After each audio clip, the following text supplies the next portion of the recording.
Assalamualaikum, nama saya Azman. Halo, nama saya Raffi Jamil. Halo, nama aku Vanisha Fitri.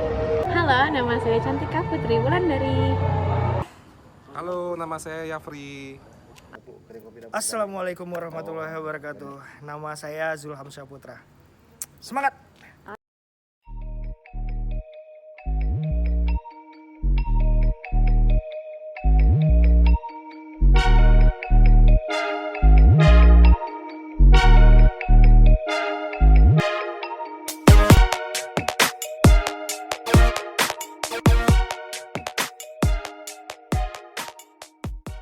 Oke, Assalamualaikum warahmatullahi wabarakatuh. Baik, selamat pagi. Terima kasih sudah mengunjungi dari rekan-rekan dari Fakultas Umrah bagian FISIP ya, hukum ya. Yang mana penyampaian dari Pak Jul tadi, rekan-rekan kesini untuk melengkapi tugas dari dosen pembimbing. Siap. Insya Allah sudah berada di kantor Reskrim, kami terima dengan baik. Mohon maaf ada penyambutan, baik pun nantinya penyampaian yang tidak pas, mohon nanti itu dilakukan revisi atau editing. Sekali lagi kami ucapkan selamat, rekan-rekan nanti bisa menyelesaikan perkuliahan dengan baik. Amin. Baik, untuk mempersingkat waktu, dipersilakan kepada rekan-rekan maksud dan tujuannya disampaikan, biar nanti kami bisa menjawab dari pihak Reskrim. Terima kasih banyak untuk Satreskrim Polresta Tanjung Pinang, Bapak Edison yang berkenan menerima kami dari mahasiswa dan mahasiswi Umrah FISIP Ilmu Hukum kelas paralel 2021. Kami di sini ingin melontarkan atau menyampaikan beberapa pertanyaan mungkin untuk terkait tugas kami yang diberikan oleh dosen pengampu kami, Ibu Heni, mata kuliah kriminologi. Jadi untuk tidak memperpanjang waktu, mungkin bisa langsung ke Pak Jeffrey mempertanyakan apa yang ingin ditanyakan terkait dengan tugas kita. Kami persilakan. Saya mewakili kelompok kami di mata kuliah kriminologi mengajukan pertanyaan pertama, yaitu kasus kriminal apa yang paling banyak terjadi di wilayah hukum Polres Tanjung Pinang? Mungkin itu pertanyaan dari saya, Pak. Bisa dilanjutkan untuk pertanyaan berikut atau bisa di pertanyaan berikutnya aja. Jadi ditampung dulu, nanti langsung sekaligus semua mungkin bisa disampaikan ke Bang Asman. Saya mengajukan pertanyaan yang kedua, mewakili dari kelompok hukum kriminologi. Pertanyaannya adalah pada saat ini meningkat dengan kasus kriminal, yaitu mengenai undang-undang ITE yang berakibatkan video-video ataupun rekaman-rekaman yang saat ini ingin untuk mengujinya itu gimana itu, Pak? Apakah kealisan video tersebut itu di mana langkah-langkah upaya untuk mengujinya itu, Pak? Terima kasih. Rapi. Baik, terima kasih atas kesempatannya. Mohon izin Bapak, yang ingin saya tanyakan, hambatan apa saja yang sering terjadi pada saat mengungkapkan sebuah kasus di dalam Polresta Tanjung Pinang sendiri, Pak? Terima kasih. Dengan rekan-rekan, dari pertanyaan yang bagus, ini memang sehari-hari yang dilakukan oleh Reskrim, khususnya di bidang kriminal. Mungkin dari kami ngambil dari Pak Raffi dulu pertanyaan. Kendala apa yang dialami oleh penyidik dalam hal mengungkap kasus? Mungkin dalam hal ini kami mengambil satu analogi. Ada beberapa minggu yang lalu sudah viral, ada kasus curas. Curas itu pencurian dan kekerasan yang terjadi di Pelontar 2. Nyonya yang yang punya usaha mikro lah, UMKM dari daerah Pelontar 2. Terus pada saat dia membuka ruko, tiba-tiba ada orang mungkin dengan pura-pura lah kan untuk belanja atau membeli sesuatu, tapi hal itu tidak disadari oleh pemilik toko. Ternyata dia yang masuk ini hanya untuk mendapatkan harta dari pemilik toko dengan cara paksaan, dan mungkin rekan-rekan melihat videonya. Nah, di dalam hal ini bukan termasuk kesulitan, alhamdulillah kita mengambil satu kesimpulan. Setiap perkara yang dilaporkan masyarakat terkait perkara misalnya yang kami sampaikan tadi, pencurian, dalam waktu singkat kita bisa mengungkap dengan adanya bukti-bukti petunjuk, dengan kegigihan anggota di lapangan yang tidak pernah menyerah, mungkin didukung juga dengan warga yang aktif dan proaktif di lapangan sehingga bisa membantu proses pengungkapan perkara tersebut. Alhamdulillah yang bersangkutan sudah kita tahan. Nah, dalam hal ini mungkin dari awalnya mungkin masyarakat mungkin melihat dengan video aja tiba-tiba nyonyanya dipiting terus keluar dengan ada suara direkam itu, ambil aja apa yang ada, jangan saya dibunuh. Nah, sementara kan pelaku yang melakukan pidana itu kan menggunakan baju yang tidak dapat kita ketahui posturnya karena dia pakai jaket, kemudian pakai tutup kepala, pakai masker. Nah, itu mungkin kalau orang awam tidak punya keahlian sendiri mungkin kesulitan. Kalau saya sendiri pun kesulitan juga, tapi dengan adanya tim yang kita bentuk, petunjuk yang terdapat di video, misalnya kita dari video utuh yang kita tengok itu kan nanti kita tarik mundur ke belakang, cara jalan kita perhatikan itu. Mungkin rekan-rekan mungkin tidak mengetahui kan ada pelaku itu jalannya agak kencang. Nah, kita sini kan rekam jejak semuanya pada aturan residivis. Ya, tracking kita lakukan dengan residivis yang keluar masuk penjara, sudah divonis masuk lagi. Alhamdulillah petunjuk tersebut mengarah ke orang yang pernah kita tangani juga kasus yang sama di kepolisian. Nah, dengan petunjuk bukti ada, dengan barang yang dilaporkan korban hilang bisa kita temukan, berarti mengarah ke pelakunya. Sekarang pelaku sudah kita amankan. Nah, itu terkait pertanyaan Pak Rafi. Kalau perkara yang ditangani di reskrim itu normatif lah, pasti kendalanya ada, tapi kendala itu tidak signifikan, hanya membutuhkan waktu. Seperti misalnya perkara 266 atau 263 pemasuhan, karena dalam hal ini untuk melakukan uji fisik dari tanda tangan basah dengan kering pembanding itu kan ada tim forensik yang akan melakukan. Nah, itu mungkin butuh waktu. Nah, karena forensik sendiri untuk mengeluarkan hasil nanti pembanding yang kita bawakan itu dia mempunyai waktu juga. Misalnya kita berangkat hari Kamis, nggak bisa kita ambil hari Jumat, mungkin bisa Kamis depannya atau Kamis depannya lagi. Dan dapat kami simpulkan untuk pertanyaan Pak Rafi, terkendala dalam hal penanganan kasus khususnya di Tanjung Pinang untuk tahun 2001 jumlah kasus yang masuk itu 214.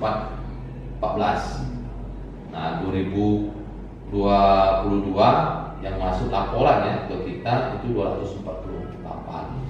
Dari kapan semuanya dari Polsek. Trennya kita bisa membandingkan dari tahun 2 tahun ke belakang itu memang naik. Nah, tapi penyelesaian kasusnya kita bisa turunkan. Nah, itulah tadi termasuk kasus-kasus yang bisa kita selesaikan. Nah, kemudian ada mungkin nanti langsung ini untuk wilayah Tanjung Pinang. Nah, ini yang trennya musiman, mungkin rekan-rekan mungkin tahu adanya congkel rumah, congkel job. Nah, ini 3C namanya, curat mor, curas. Nah, itu yang tren. Karena memang penyakit yang dialami masyarakat, permasalahan di luar itu seperti itu, curat mor, curat. Nah, ini tadi semalam ada, kalau masyarakat bilang kan begal itu kan, yang dilompat, yang korbannya dilarikan ke rumah sakit. Nah, itu termasuk ini juga yang kami sebut curas, itu pencurian dengan kekerasan, mungkin rekan-rekan sudah tahu. Nah, seperti di Lantai 2 itu. Nah, kalau untuk pembandingnya, kami di sini mungkin menjelaskan sama Pak Jepri sama rekan-rekan dari pertanyaan yang diajukan, kasus apa yang menonjol. Ya, di sini yang menonjol itu kasus 3C, curanmor, curas. Nah, kita ngambil ini kita totalkan dari tahun 2021 itu jumlah curanmor aja 30 Januari ke Desember, setahun bukan. Nah, kemudian curatnya 27, curasnya 7. Nah di tahun 2022 naik jadi 36. Curhat mulai 36, curhatnya jadi 30, curhatnya 2. Nah kalau trennya berarti dari pembanding dari 2021 ke 2022 untuk curhat nomor naik ya 6. Karena dari tahun 2021 kan 30, 2022 nya 36, berarti kan trennya naik. Nah kemudian curhat di sini naik juga tahun 2022 dibanding dengan tahun 2021, naik 3. Nah curas turun dia, di 2021 nya ada 7 kasus, 2022 nya 2 kasus, jadi turun 5. Nah, mungkin pernah kasus-kasus lain seperti akhirat ya. Sebelumnya kenaikan menjadi demikian, akhiratnya kan penyakit berat yang bisa menyebabkan orang ini lumpuh total. Ya pokoknya tidak bisa lagi, yang definisi dari berat itu kan tidak bisa lagi melakukan aktivitas seperti biasanya. Hanya Pak Jeffrey itu kita mengharapkan Pak Jeffrey tidak kan. Amin lah, jauh lah Pak Jeffrey. Pak Jeffrey pagi biasanya ke kantor, masuk ke kantor. Tapi dengan adanya peristiwa yang dialami beliau tidak bisa lagi. Nah itu kan termasuk hanya berat. Beda lagi nanti dengan kasus meninggalnya seseorang. Kita trennya kasus sekarang di media kan. Mungkin nanti untuk lebih dalamnya nanti mungkin Pak Presiden ringan. Mungkin saya fokuskan dulu untuk pertanyaannya Pak siapa sih Pak Asman. Ini bagaimana untuk mengetahui keaslian dari video. Mungkin ini mungkin pornografi lah ya. Ya maaf aja ya, mungkin kedewasa kan. Lalu kemarin masuk juga satu masalah video juga. Nah secara manual ini yang saya alami dan saya tangani sendiri. Ada kasus pornografi yang mana pasangan kekasih ini pada saat dia melakukan hubungan badan direkam menggunakan handphone. Nah kemudian berapa tahun kemudian handphonenya mungkin nggak pakai lagi kan, mungkin lagi tinggal model. Mungkin dia nggak mengetahui dengan istilahnya mensos ini, karena mungkin digelari atau aplikasi dihapus dia. Sementara kan barang ini di servernya kan nggak bisa dihapus. Kita bisanya ngapus di handphone, tengok layar mungkin hanya aku nggak suka akhir pemilu dihapus, hilang gitu kan. Nanti kalau mau download lagi. Nah berharapkan dari si perempuan ini mungkin video atau foto yang sudah direkam dia itu karena handphone mau dijual dihapus. Nah berapa tahun kemudian muncul begitu dia mau masuk kuliah di aktor yang Sunejang ini, datang masuk ke IG dia yang menjelaskan kami dari tim cyber hacker bahwasannya di akun IG kamu ditemukan gambar-gambar tidak baik. Dilayan dia, nah, terus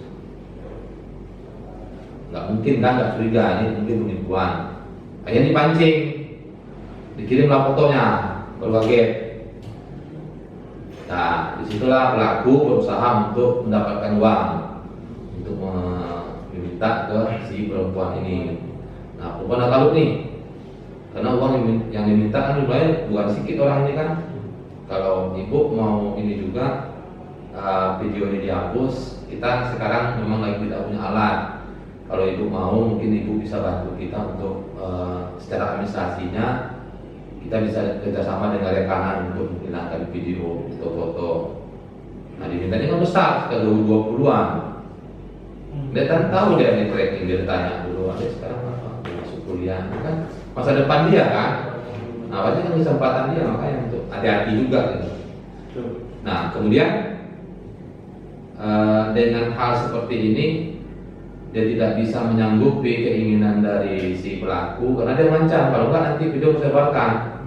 Karena dari kiriman juga video yang dilakukan oleh pasangan kekasih ini, sehingga menjumpai orang tuanya ngomong, ayah dibawa ke sini, kebetulan saya pikir saya nyaman. Nah terkait menentukan keaslian secara manual kita bisa tanyakan. Video kan dipegangnya. Saya tanya, ada yang sudah dewasa nih, bukan hanya laporan terkait nama baik juga. Nah, kita mau masuk di video dulu. Di mana kamu yakin ini videonya kamu? Nah, kebetulan di Megara ini adalah yang saya kenali. Nah, itu kan satu pegang penyidik, berarti ini video asli. Nah, kemudian apa lagi? Kita minta sama dia 3 ciri-ciri lah yang bisa dia kenal, yang ada di video juga. Bukan kita harus menunjukkan ini sebenarnya siapa punya. Kita serahkan ke dia. Kita putar video. Nah, kita minta 3 dari video tersebut yang arah itu videonya kamu. Yang pertama tunjuknya tadi itu tai alat. Nah, kemudian baju yang dipakai, baju tidur itu namanya piyama. Nah, itu punya dia. Terus spray di belakang, sama kalung yang dipakai dia. Nah, kita sampaikan dengan keluarga bahwasannya ini murni penipuan. Nah, memang kesalahan dari si anak lah, dengan gampang menggunakan media untuk hal-hal yang tidak baik. Efeknya dia tidak pikirkan. Apa antisipasi kami? Ya, kita menyarankan, kita pandu ke bank dari 20 juta bisa turun ke 3 juta. Kita sampaikan, Bapak ikhlas sama Ibu duit 30 juta. Ini dari 2 malam nih. Kita transfer di atas. Ibu nanti jangan pergi, kita tunggu di sini. Kami temani. Terus saya nggak bawa handphone, videonya selesai ada sama saya. Kami waktu itu Pak Dadi, kan videonya Pak Dadi sekarang sudah kompol juga. Habis ditransfer, belum keluar pintu, baru buka, dia mau panggil mamanya, nelfon. Tim hacker tadi, angkat aja Bu, angkat aja pakai speaker. Nah, karena awal-awal itu sampaikan, ibu buat duit segunung pun bakalan habis sama beliaunya. Nah, tapi dia, kita nggak bisa memaksa, karena yang mengalami peristiwa kan dia, kan? Kita hanya bisa menyarankan, tapi yang kita sarankan kan masuk akal, logik. Karena hal-hal ini bukan dia yang kami tangani, malah kita ambilkan perbandingan. Ada di BAP itu yang kita lihatkan sama dia, Bu, ini sama peristiwa itu, ini contohnya. Udah lama nggak apa, ya udah. Masuk ke sana dikirim duit, nggak sampai hitungan menit dia telepon lagi. Alasannya apa?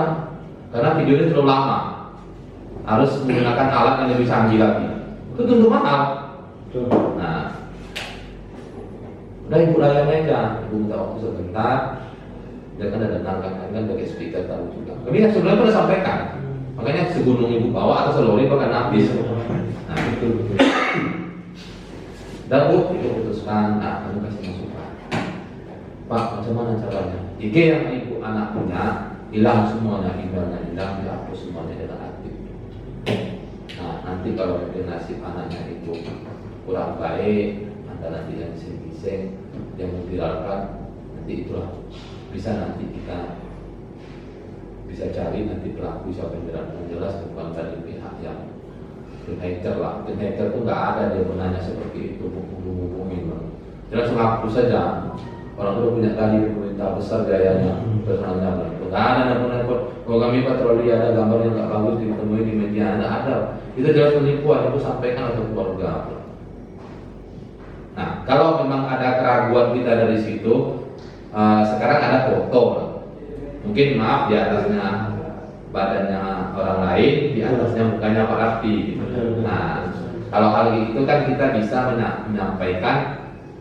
Kalau perempuan, kita kan di sini ada bagian penyidik yang berhubungan sama perempuan, mungkin laki-laki, buka baju ya. Nah, kita arahkan ke minta penampilan ke PPA, ke asli dari foto itu secara manual. Nah, tapi kalau memang dari pelapor sendiri meragukan dengan tubuh dari ke bawah itu, mungkin kita harus dibawa ke forensik digital untuk diuji.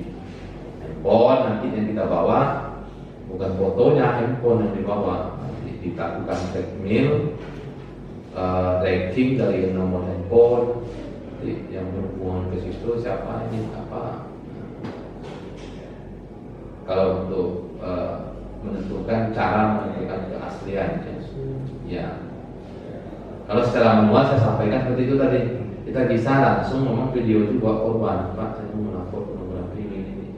Nah, yang saya tanyakan, nah, seperti itu mungkin Pak. Tapi saya perempuan Pak, tapi sebagai pemimpin, tapi saya sampaikan aja saya pakai jam, ada jenggotnya, mungkin rambutnya agak pendek, nah bisa. Mungkin untuk wilayah Pinang.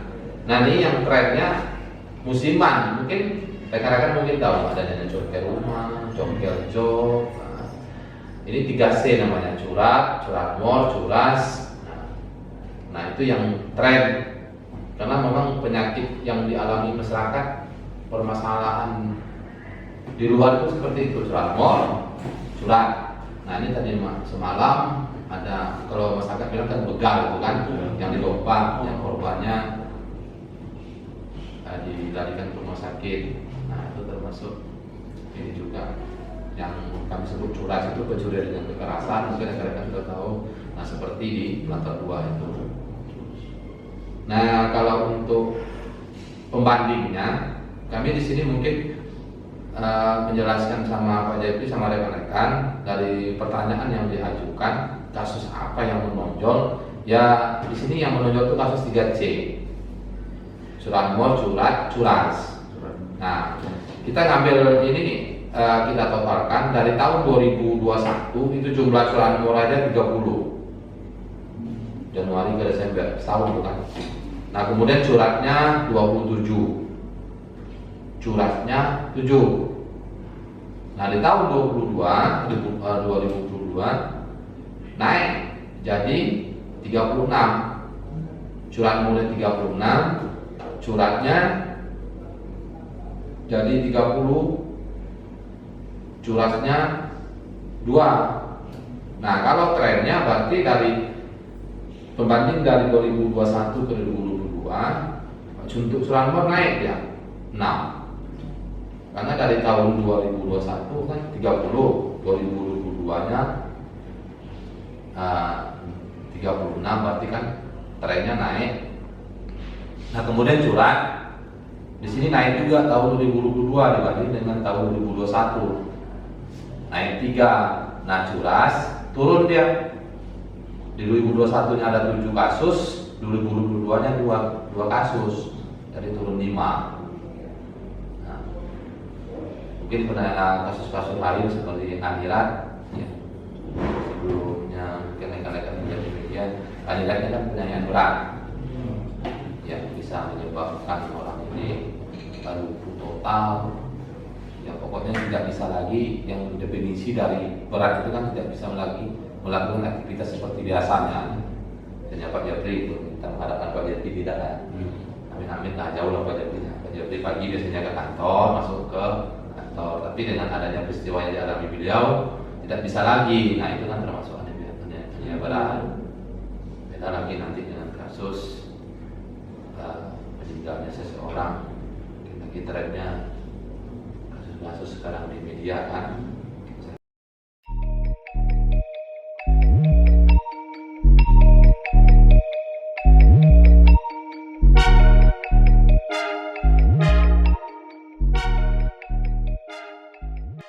Halo, jadi kami sekarang sudah ada di lokasi kedua, yaitu di Polsek Tanjung Pinang Barat. Kali ini kami akan melakukan sesi wawancara mengenai materi yang ada di kriminologi.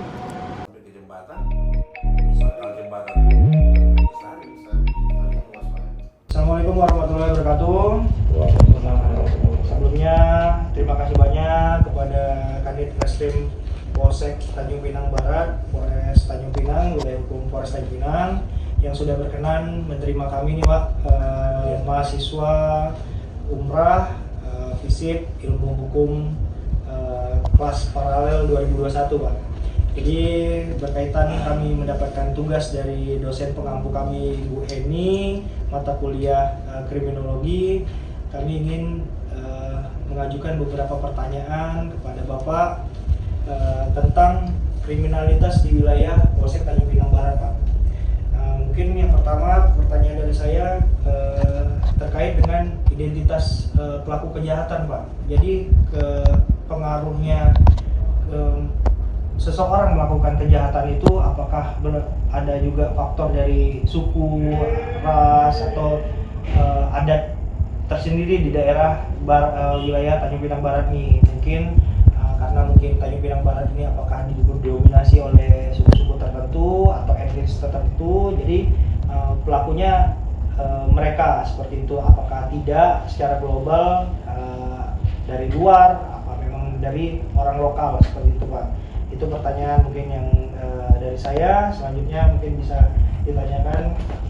Kalau yang kedua itu adalah tindakan kriminal apa yang paling banyak terjadi saat ini di wilayah Polsek Tanjung Pinang Barat? Kalau pertanyaan ketiga Pak, kira-kira faktor apa saja yang membuat seseorang melakukan tindakan kriminal di Polsek Tanjung Pinang Barat? Jadi langsung saya tanggapi ya. Baik. Pertama, mengucapkan terima kasih atas kehadiran adik-adik lah mahasiswa semester 5 Fakultas Fisik ilmu hukum di Umrah. Jadi menanggapi pertanyaan adik-adik ini, untuk yang pertama terkait dengan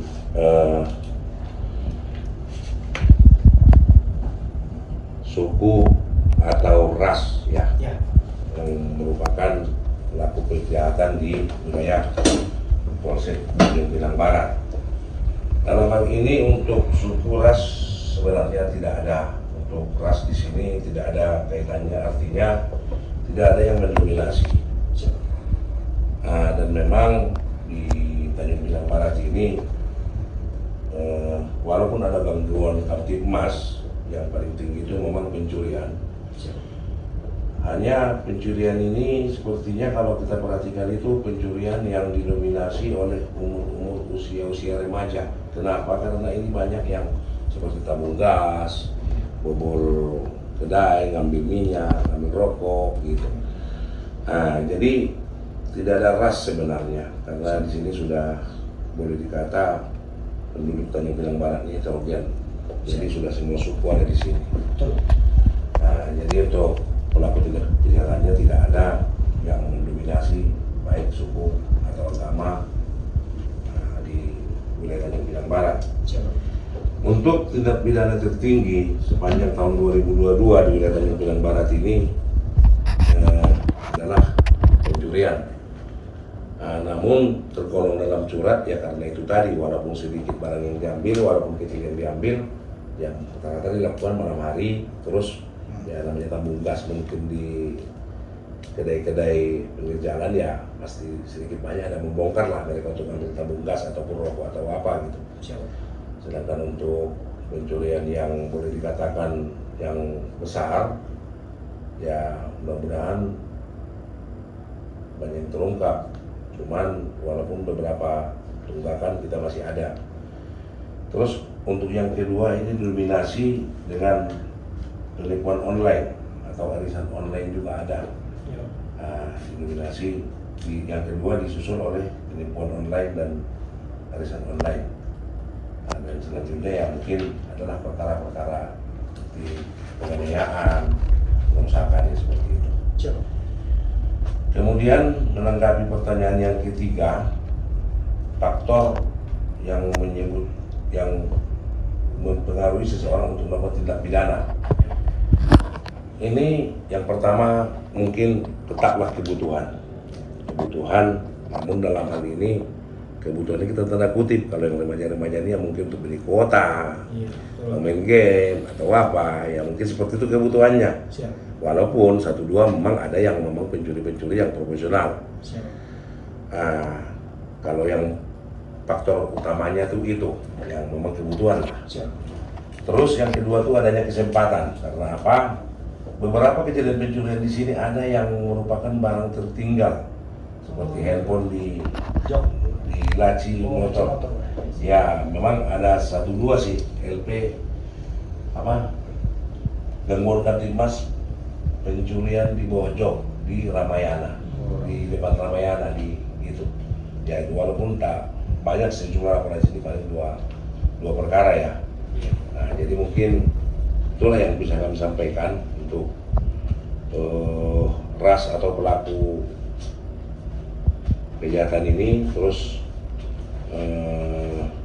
kejahatan yang mendominasi serta faktor yang mempengaruhi seseorang melakukan pencurian. Kira-kira ada yang mau ditambahkan lagi?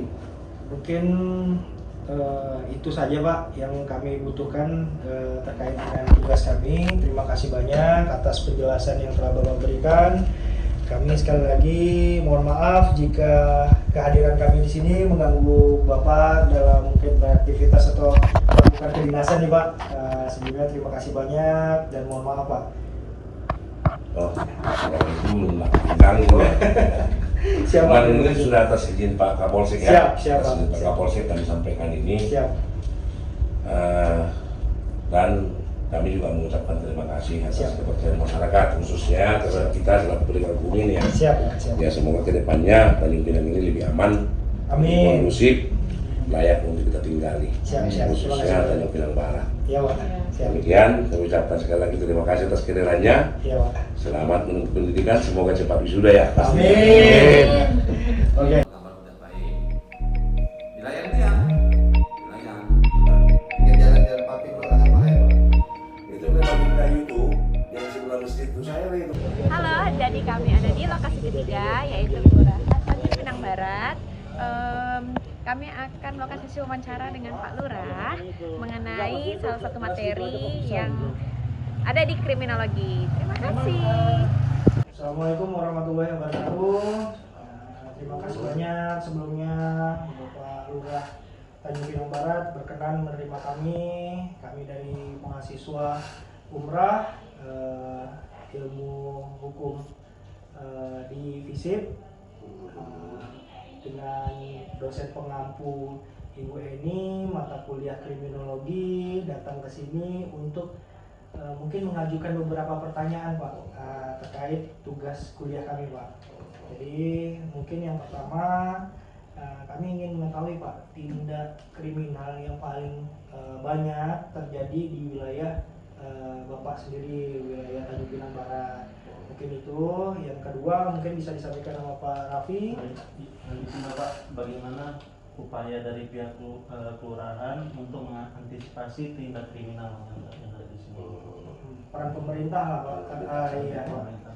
Siap, Pak. Baik, jadi saya ucapkan terima kasih kepada adik-adik lah ya, Iya. adik-adik dari mahasiswa Umrah Iya. di Fakultas Hukum ya, Iya. Fakultas Hukum, yang mana mungkin ditugaskan atau Kelurahan Tanjung Pinang Barat mendapat salah satu pilihan dari berbagai mahasiswa lah ya, serta apa nih namanya Kelompok Pak. kelompok ya. Bagi kelompok. Itu tugas akhir ya Iya, Pak. siap. Jadi gini, tadi yang pertama pertanyaan tadi dari apa tadi? Tindak kriminal yang paling banyak terjadi di wilayah Tanjung Pinang Barat.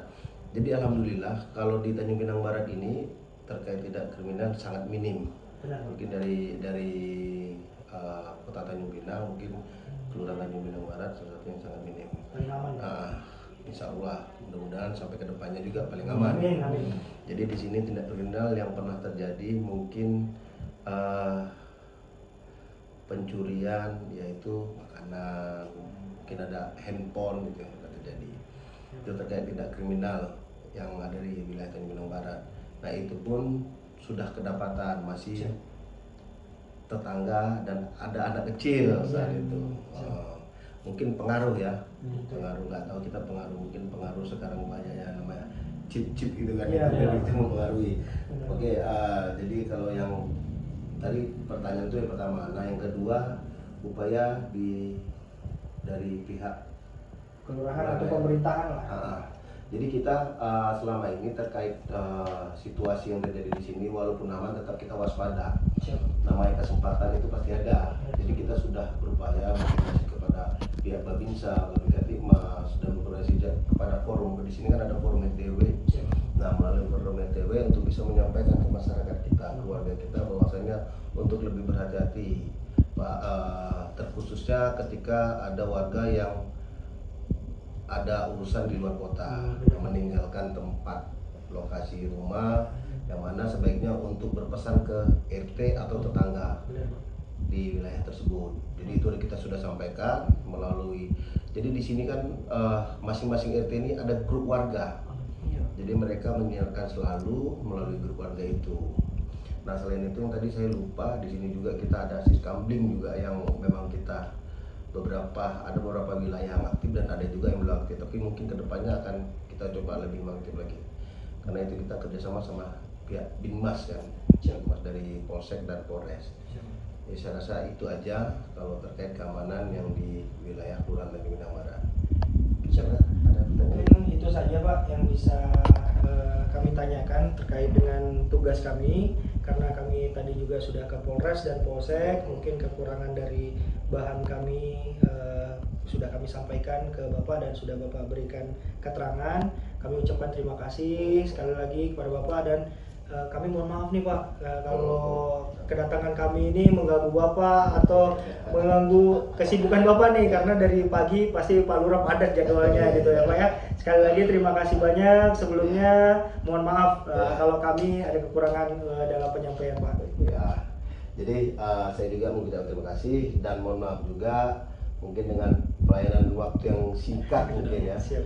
Nah ini memang kebetulan dalam minggu ini kebetulan kita memang ada jadwal yang padat karena terkait persiapan untuk masuk anggaran 2023. Nah ini kita selalu berkoordinasi. Nah hari ini kita dikejar, tadinya jadwal jam 6, rupanya dimajukan jam 3. Oh siap. Makanya saya suruh bagian keuangan menyiapkan bahan untuk anggaran 2023. Siap. Akhirnya ke Dewan ya. Siap. Memang mendadak. Siap. Terima kasih banyak Pak. Pokoknya tadi saya telepon. Siap. Nah, mudah-mudahan sukses selalu lah. Siap. Bang, terima kasih banyak ya Bang ya. Mohon maaf Bang, boleh nggak foto bersama kita di depan Bang ya? Siap, terima kasih banyak. Ya.